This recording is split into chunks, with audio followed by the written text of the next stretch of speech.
Hello everybody, कैसे हो आप लोग। In today's class we are going to learn the second lesson of our Flamingo book जिसका नाम है द लॉस्ट स्प्रिंग। ठीक है, ये सिर्फ चैप्टर नहीं है। ठीक है, ये सिर्फ चैप्टर नहीं है, ये क्या है, एक पूरी किताब है। ठीक है, ये एक पूरी किताब है। ठीक है, जिसका नाम है लॉस्ट स्प्रिंग और लिखा किसने है, मिस अनीस जंग। ठीक है, अनीस नाम सुन के ऐसा लग रहा है आदमी का नाम हो, आदमी का नाम नहीं है, किसी लेडी का नाम है। ठीक है, द राइटर कौन है, अनीस जंग। तो ये बहुत बड़ी किताब है। इस किताब में अनीस जंग ने एक छोटी बहुत सारी स्टोरीज़ क्या करी हैं, कलेक्ट करी हैं, खुद जाके उनको देखा है, खुद जाके उनको समझा है और फिर उन सारी कहानियों को इकट्ठा करके उन्होंने क्या करा है, एक बुक बनाई है। और अनीस जंग की ही जो किताब है लॉस्ट स्प्रिंग, इस लॉस्ट स्प्रिंग से दो कहानियाँ NCERT ने हमारी किताब फ्लेमिंगो में दी है। और जो हमारी किताब में दो स्टोरीज़ दी गई हैं उसमें से एक स्टोरी का नाम है sometimes I found a rupee in the garbage और दूसरी का नाम जो मुकेश वाली है, Mukesh I want to drive a car. Okay, so one by one we will cover these two stories. Okay, so हमेशा की तरह मैं आपको फिर बोलूँगा कि पूरे चैप्टर को हम क्या कर रहे हैं, 4 पार्ट में डिवाइड करेंगे। पहली चीज़ है हमारी बैकग्राउंड, सेकंड चीज़ है हमारी कैरेक्टर्स, थर्ड थिंग है हमारी स्टोरी और फोर्थ है हमारी अपकमिंग थिंग्स।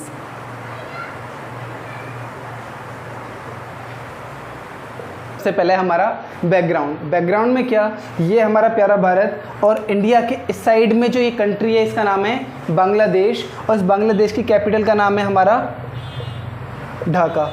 ठीक है, अब जैसा कि हमको मालूम है ये पता बंगाल के अंदर आता है और यहाँ पे क्या हमारी बंगाली खाड़ी है और यहाँ पे ना बहुत सारी फ्लड्स आती हैं। जब फ्लड आएंगी, बाढ़ आएंगी तो यहाँ का जो एरिया है वो पूरा तबाह हो जाता है, तब निस्तनाबूद हो जाता है पूरा पानी में। ठीक है, तो ऐसा हुआ एक दफ़ा यहाँ पे ढाका में बहुत बाढ़ आई और वहाँ पे जैसे बाढ़ आई तो वहाँ की जितनी भी फैमिलीज़ थी वो सब क्या हुआ, वहाँ से माइग्रेट होके इंडिया में आना शुरू हो गए।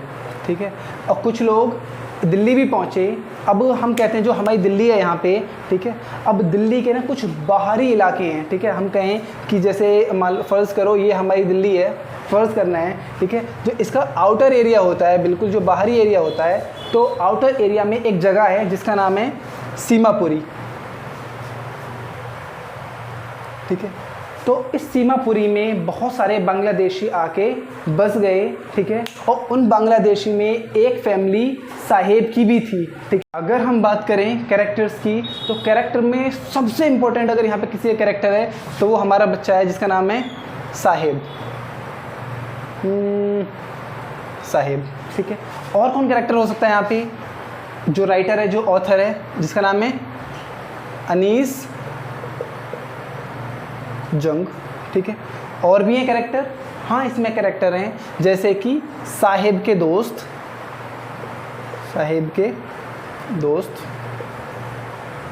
और भी इसमें कैरेक्टर्स हो सकते हैं, बिल्कुल हैं। क्यों, जैसे कि आगे आएगा हमारा एक टी स्टॉल ओनर। ठीक है, इसके अलावा हमारे कुछ और भी कैरेक्टर हो सकते हैं, नहीं फिलहाल अभी के लिए इतने ही हैं। ठीक है, now we are going ahead. अगर हम बात करें स्टोरी की, ठीक है, तो स्टोरी को ना हम चंक में समझेंगे। ऐसा नहीं कि हम भाई स्टोरी मतलब कहाँ से शुरू हुई, कैसे है, फलाना ढिमकाना, ऐसा नहीं। हम स्टोरी को क्या करेंगे, हम स्टोरी को समझेंगे चंक में। हम क्या करेंगे, जितनी भी हमारी ये पूरी स्टोरी है, ठीक है, शॉर्ट स्टोरी हम क्या करें, इसके पार्ट्स करेंगे, इसको हम पार्ट्स में समझेंगे तो मेरे लिए ज़्यादा आसान। और अगर हम बात करें अपकमिंग थिंग्स की तो इसमें आएंगे हमारे प्रीवियस ईयर क्वेश्चंस, हमारे कुछ नोट्स और कुछ प्रैक्टिस के लिए और आपका रिवीजन। हमारी स्टोरी शुरू होती है कहाँ से, sometimes I found a coin in the garbage, मतलब कभी कभी मुझे कचरे के ढेर में एक सिक्का मिल जाता है। ठीक है, तो ये जो हमारी क्या है पूरी स्टोरी है ना, इसको हमने क्या करा है चंक में बांट दिया, इसको हमने हिस्सों में बांट दिया है। 1 2 3 4 5 6 7, इस पूरे चैप्टर से ना अगर मैक्सिमम कोई क्वेश्चंस बन सकते हैं तो ये ही 7 क्या है हमारे पॉइंट्स हैं जहाँ से क्वेश्चंस बनते हैं मैक्सिमम, ठीक है। And apart from it I don't think that some another question will come from anywhere else, okay. सबसे पहले क्या है, Saheb and author's first meeting, okay. तो साहिब की और ऑथर की मतलब क्या क्या बात हुई, क्या क्या मतलब उनके बीच में जो भी वार्तालाप हुई हैं, तो वो आ जाएगा हमारे यहाँ पे, ठीक है। अब उसके ये जो सेकंड वाला है ना, ये भी थोड़ा important, a few days later, कुछ दिनों के बाद उनकी फिर दोबारा मीटिंग होती है, ठीक है। उसमें भी कुछ पॉइंट डिस्कस होते हैं, ठीक है। अगला पॉइंट हमारा रैक पिकर, ठीक है। रैक पिकर के मायने आते हैं कबाड़ी, ठीक है। आपने देखा होगा अक्सर हमारे महल्ले वगैरह में पता है कुछ लोग आते हैं सुबह सुबह या शाम में, तो कुछ बोतल उठा लेते हैं, दूध की पन्नी उठा लेते हैं, अगर कोई लोहा मिल जाता है लोहा उठा लेते हैं, तो कचरा बीनने वाले are called as rag picker. अगला है साहिब का एक्चुअल नाम, ठीक है। इससे बहुत सारे क्वेश्चन आए हैं, what was the name of Saheb, what is the actual name of Saheb, and what is the meaning of Saheb Alam. The next is what are the living condition of Saheb. अगला है हमारा टेनिस शूज़। टेनिस शूज़ के ऊपर मुझे अच्छे से याद है, when I was in 12th class, तो मेरे टाइम पे भी वाला क्वेश्चन आया था। और अगला है हमारा टी स्टॉल, जिसकी वजह से इसका नाम पड़ा है लॉस्ट स्प्रिंग। क्यों पड़ा है, वी विल जस्ट, एक चीज़ होती है जिसको हम बोलते हैं स्लम। स्लम के मायने आते हैं झुग्गी झोपड़ी, बस्तियाँ, ऐसी कॉलोनी जो बिल्कुल कच्ची हों, जहाँ पे मतलब लोग टीन वगैरह में रह रहे हैं, छान वगैरह में रह रहे हैं, उनके पास अपना पक्का घर नहीं है, निकलने के लिए पानी नहीं है, तो उनको बोलते हैं हम स्लम, ठीक है। आगे समझ लो, जो हमारी ऑथर है अनीस जंग सीमापुरी में रहती थी, और जहाँ पे रहती थी इनके घर से थोड़ी ही दूर मतलब स्लम थी, ठीक है। और उस स्लम में रहता था कौन, साहिब, ठीक है। तो ये रोज़ देखती थी जो अनीस जंग है, अनीस जंग रोज़ देखती कि एक ही बच्चा है जिसका नाम है साहिब। वो क्या करता है, अपने दोस्तों के साथ रोज़ एक कट्टा लेके जाता है कवाड़ा बीनने के लिए, और रोज़ मतलब ये कवाड़ा बीनते हैं और सुबह सुबह सारे में कवाड़ा बीन बांध के और पूरे दिन यहाँ पे खेलते रहते हैं। तो एक दिन क्या हुआ, अनीस जंग आगे आती हैं और साहिब से मिलती हैं। तो साहिब से उनका दुआ सलाम होती है, हाय हेलो होते हैं, ठीक है। तो उसके बाद जो उनकी मीटिंग हो रही होती है, तो ऐसा नहीं कि मतलब कोई ऑफिशियल मीटिंग हो रही है, तो साहिब और जो अनीस जंग है ये ऐसे रास्ते में मिल गए। तो अनीस जंग ने, गौर से सुनना, अनीस जंग ने साहिब से कहा, साहिब एक बात बताओ, आप ऐसे कचरा वगैरह बीनते फिरते हो, आप स्कूल क्यों नहीं जाते हो। तो साहिब एक पल के लिए चुप हो गया। साहिब बोला यार क्या बोलूँ, ठीक है। तो साहिब बोला कि मैम हम ना स्कूल इसलिए नहीं जाते क्योंकि हमारे यहाँ पे कोई स्कूल है ही नहीं। तो जब साहिब ने ये बोला ना कि मैं स्कूल इसलिए नहीं जाता क्योंकि हमारे एरिया में कोई स्कूल है ही नहीं, तो उस टाइम पे जो हमारी ऑथर थी अनीस जंग, ये बिल्कुल चुप हो गई। तो अनीस जंग ने मजाक में ये कहा, अगर मैं आपके एरिया में कोई स्कूल बनवा दूं तो क्या आप स्कूल में पढ़ने के लिए आओगे। तो उस टाइम पे जो बच्चा था कौन, साहिब बहुत सीरियसली होकर कहता है, मैम अगर आपने ना हमारे एरिया में कोई भी स्कूल बनवा दिया तो मैं ज़रूर पढ़ने आऊँगा और दिल लगा के पढ़ूँगा। तो ऐसा कह के अनीस जंग अपने चली जाती हैं और जो बच्चा था हमारा साहिब ये भी चला जाता है। हाँ जी, तो अगर बात करें हम रैक पिकर्स की, रैक पिकर्स मतलब कबाड़ी, ठीक है। अक्सर आपने अपने महल्ले वगैरह में देखा होगा ना कि कुछ लोग आते हैं सुबह सुबह, बोतल उठा लेते हैं, ठीक है। कुछ लोहे का मिल जाए, प्लास्टिक का मिल जाए, तो वो क्या करते हैं उसको उठा लेते हैं और उसको उठा के वो फिर पता नहीं कहाँ जाते हैं कहाँ नहीं जाते, ये हमको खैर नहीं मालूम, ठीक है। तो इसी चीज़ पे जो हमारी ऑथर हैं, हमारे राइटर हैं कौन, अनीस जंग कहती हैं कि जो ये रैक पिकर्स हैं ना, ये नंगे पैर घूमते हैं, इनके पास पहनने के लिए शूज़ नहीं है, ठीक है। और ये 1971 में बांग्लादेश से आए हैं भागकर, ठीक है। ये क्या है, इंडिया में मतलब बाहर से आए हुए लोग हैं। और जो दिल्ली का जो बाहरी एरिया है, सीमापुरी वाला एरिया, ये सारे ज़्यादातर रैक पिकर्स उस एरिया में रहते हैं। ये क्या करते हैं, सुबह सुबह आते हैं, ठीक है। और जो ये रैक पिकर्स हैं, इनकी आबादी 10,000 से भी ज़्यादा है, ठीक है। अब वो कहती हैं कि जो रैक पिकर्स हैं ना, कोई ऐसा नहीं कि मतलब 2, 4, 5, 10, 100 हों, ठीक है। वो कहती हैं इनकी आबादी 10,000 से भी ज़्यादा है, ठीक है। और ऐसा नहीं कि 1971 में सिर्फ इंडिया में और सिर्फ दिल्ली में ही आए हैं, ठीक है। दिल्ली के और भी बहुत सारे वो हैं जहाँ पे ये क्या हैं, रैग पिकर्स आए हैं के एक्चुअल नेम की, ठीक है। आपको मालूम है जैसे कि साहिब का नाम सिर्फ साहिब नहीं है, साहिब का पूरा नाम है साहिब आलम, ठीक है।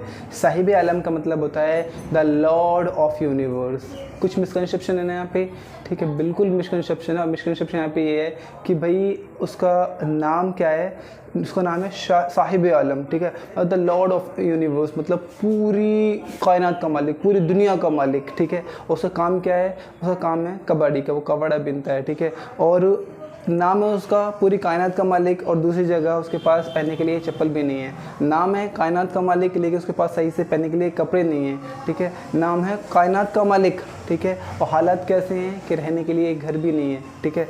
तो इसलिए हम कह सकते हैं कि जो यहाँ पे है ना बहुत बड़ी सिमेट्री है, ठीक है, बहुत बड़ी मिसकंसेप्शन है among the name and its actual condition. अगर हम बात करें लिविंग कंडीशंस की, ठीक है, तो इसमें हमको एक चीज़ याद रखने की ज़रूरत है कि जो ये बाहर से लोग आए थे, जो ये बांग्लादेशी आए थे 1971 में, ये दिल्ली के बाहरी हिस्सों में आके बस गए, ठीक है। तो जो इनकी लिविंग कंडीशन है ना, ये बहुत ही बेकार थी। इनके पास कोई अपना घर था ही नहीं। इनके पास जो घर थे वो क्या थे, मड हाउस थे। मड हाउस के मायने क्या आते हैं, मड हाउस के मायने आते हैं कच्चे घर, ठीक है, जो हम देखते हैं ना कि मतलब मिट्टी से घर बना दिए, ठीक है। अक्सर गांव वगैरह में जो मिट्टी घर होते हैं वो बहुत ज़्यादा मजबूत होते हैं, बहुत बेहतर होते हैं, जबकि ये क्या है, मड हाउस है, मतलब मिट्टी से, मतलब मिट्टी की दीवार बना दी फिर उसी के ही, ठीक है। और जो ये घर थे ये टीन से बने थे और टारपोलिन, ठीक है। टीन और टारपोलिन से क्या मायने हैं यहाँ पे, टीन और टारपोलिन का मतलब आपने देखा होगा ना, टीन मतलब तो वही जो हमारी टीन वगैरह होती है, टारपोलिन का मतलब बात है यहाँ पे जो तिरपाल होती है, ठीक है। तो आपने देखा होगा जैसे गांव वगैरह में या फिर शहरों में भी, तो एक ना मतलब ऐसा कपड़ा कह लो या तिरपाल कह लो जिसमें पानी पार नहीं होता है, ठीक है। तो वैसे टारपोलिन क्या है, वो ये लोग क्या करते हैं, यूज़ करते हैं अपने घर की छत बनाने में, ठीक है। और वो कहते हैं कि जो ये घर थे ना, यहाँ पे जो इनकी लिविंग कंडीशंस थी, यहाँ पे क्या है, नो सीवेज, यहाँ पे कोई सीवेज नहीं था। सीवेज मतलब अगर ये नहा रहे हैं ना, तो नहाने का पानी कहीं ऐसा नहीं निकल के किसी नाली या नाले से किसी नदी में चला जाए, वहाँ पे कोई सीवेज था ही नहीं, वहाँ पे कोई ड्रेनेज था ही नहीं। और ये कह रहा है कि वहाँ पे ना पानी निकलने के लिए कोई जगह है ही नहीं। अगर वो वहाँ पे कुछ मतलब गंदगी वगैरह हो रही है ना, तो उसी एरिया में है, गंदगी वहाँ से निकलने का कोई सोर्स है ही नहीं। तो इस चीज़ से बताते हैं कि जितनी भी लिविंग कंडीशन है वहाँ पे वो नहीं है। और जो लिविंग कंडीशन में एक चीज़ ये भी बताई गई है कि जो सीमापुरी वाला एरिया है, सीमापुरी वाले एरिया में लगभग 10,000 लोग रहते हैं और वहाँ पे कोई भी साफ़ सफाई का ज़रिया नहीं है। और कहते हैं उनके पास कोई भी आईडी कार्ड, आइडेंटिटी प्रूफ नहीं है, ठीक है। अगर उनके पास आइडेंटिटी प्रूफ नहीं है तो इसका मतलब क्या है कि उनको वो वाली फैसिलिटीज़ नहीं मिल पाएंगी जो इंडिया के सिटीजन्स को मिल पाती हैं। लेकिन यहाँ पे बस समझने वाली एक चीज़ ये है कि उनके पास कोई आइडेंटिटी प्रूफ नहीं है, लेकिन उनके पास एक चीज़ है जिसको वो बोलते हैं राशन कार्ड, ठीक है, राशन कार्ड, ठीक है। राशन कार्ड क्यों, ठीक है, तो इस चीज़ पे ये लोग, इस चीज़ पे जो सीमापुरी के लोग हैं, जो बाहर से आए हुए लोग हैं, ये कहते हैं कि भाई इनके पास ना राशन कार्ड इसलिए है क्योंकि जो यहाँ के लोकल पॉलिटिशियन हैं उन्होंने घूस दे के इनसे पता झूठ वूठ की वोट लिए हैं, ठीक है। इनसे वोट लेकर के, वोट के बदले इनको राशन कार्ड दिया है, ठीक है। और ताकि इनको राशन कार्ड इसलिए प्रोवाइड करा गया ताकि ये लोग क्या करें, उनको अपनी वोट दे सकें, ठीक है। इसके बदले उनको कुछ राशन पानी भी मिल जाता है, ठीक है। और इसमें कहते हैं कि जो ये लोग हैं ना, जो बाहर से आए हुए लोग हैं, इनकी लिविंग कंडीशन में इनके लिए सबसे ज़्यादा इम्पोर्टेंट अगर कोई चीज़ है तो वो है फूड। यहाँ के लोग कुछ ऐसे नहीं कि मतलब जो बहुत अच्छा खा रहे हैं या मतलब जी रहे हैं, ठीक है। यहाँ के लोग जी ही खाने के लिए रहे हैं, ठीक है। मतलब इन लोगों के लिए अगर कोई चीज़ है, सबसे ज़्यादा इम्पोर्टेंट कोई चीज़ है तो वो सिर्फ और सिर्फ खाना है, ठीक है। ये लोग सुबह को निकलते हैं, कबाड़ा बीनते हैं, ठीक है, उसको बेच के शाम को अपने खाने के लिए ले आते हैं। सर्वाइवल के लिए इनके लिए सबसे ज़रूरी चीज़ है खाना, और जो कि ये क्या कर रहे हैं, टाइम पे लेके आ रहे हैं, ठीक है। और बस लिविंग कंडीशंस में हमारा इतना ही है। और एक चीज़ और है कि लिविंग कंडीशंस में हम ये कहेंगे, अगर आप सीमापुरी में रह रहे हैं तो आपके लिए सर्वाइवल का ज़रिया सिर्फ एक ही है, वो है कबाड़ा बीनना। ठीक है, क्यों? क्योंकि वहाँ पे सारे लोग ही क्या कर रहे हैं, कबाड़ा बीन रहे हैं। और जो साहिब है ना, तो साहिब क्या कहता है, साहिब कहता है कि भाई कभी कभी ऐसा होता है कि जब भी मैं कबाड़ा बीनने जाता हूँ ना, मुझको कचरे के ढेर में, क्या कहता है साहिब, साहिब कहता है कभी कभी जब मैं कबाड़ा बीनने जाता हूँ तो मुझे कचरे के ढेर में कभी 1 सिक्का मिल जाता है, कभी 2 सिक्का मिल जाता है, कभी 5 का सिक्का मिल जाता है, और कभी कभी तो मुझे एक पूरा 10 का नोट ही मिल जाता है। ठीक है, और जो कचरा है ना, कचरा सिर्फ मेरे लिए कचरा नहीं है, बल्कि वो क्या है, एक वंडर है।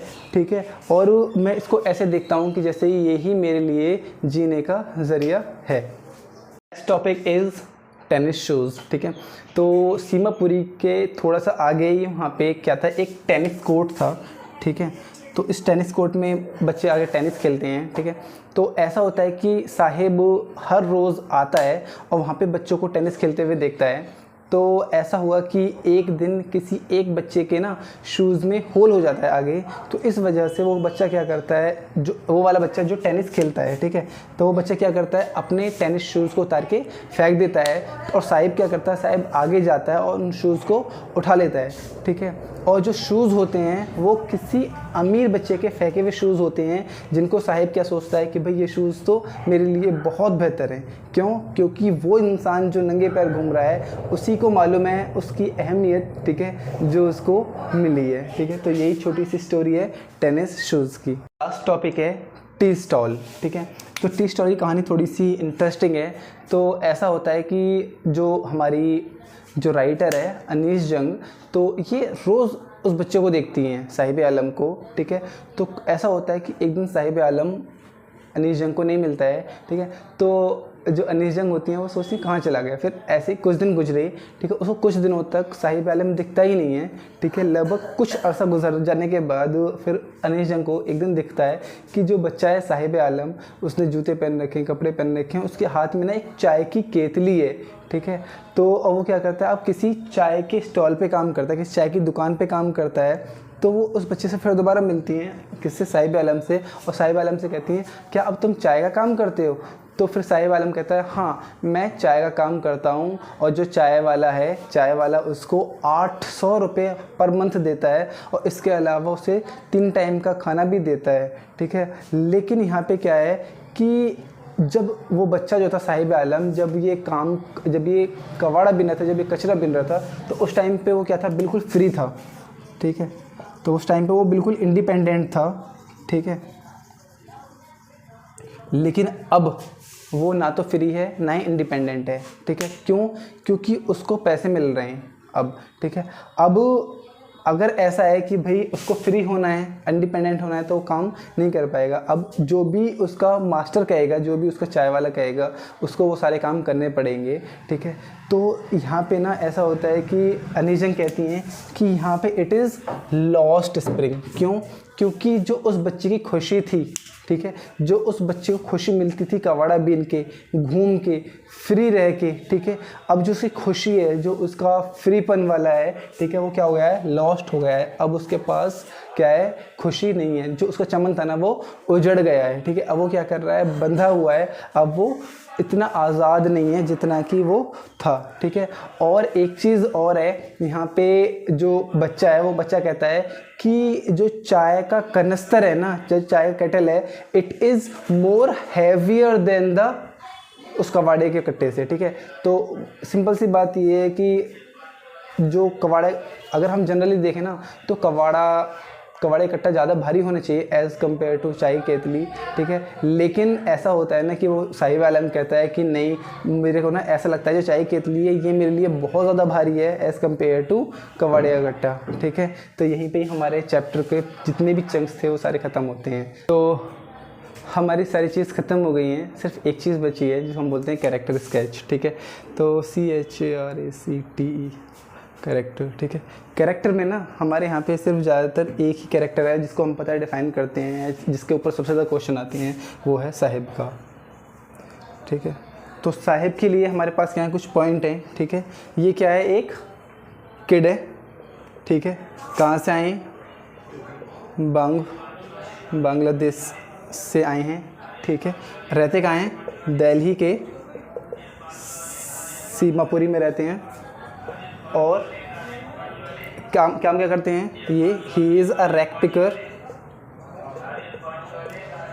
और अगली चीज़ है, ठीक है, ये आगे ना टी स्टॉल पे काम करता है 800 रुपये में, ठीक है। तो साहिब के बारे में फ़िलहाल इतने ही हैं, ठीक है। तो ये चीज़ आप याद रखें, ठीक है। सो बाय बाय एवरीबॉडी, अल्लाह।